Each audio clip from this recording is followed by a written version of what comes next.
Are you tired of dragging those sprinklers around the yard during the heat of summer? I'm Danny Lipford with tips for today's homeowner. Stay tuned and we'll talk about installing your own irrigation system right after this. It's time to dust off those drop cloths and rollers because it's paint week here at today's homeowner. And Labor Day is the perfect time to tackle paint projects around your home, and we've got the expertise and advice you need.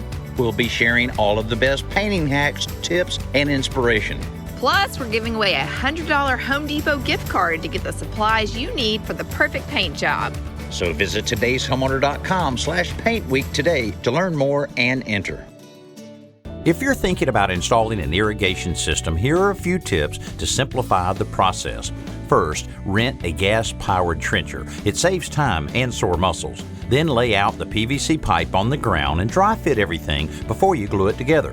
Most of the work can be done on top of the ground before setting the pipe in the holes. This is particularly helpful if you use reduction fittings and flexible poly pipe to connect the sprinkler heads to the main line.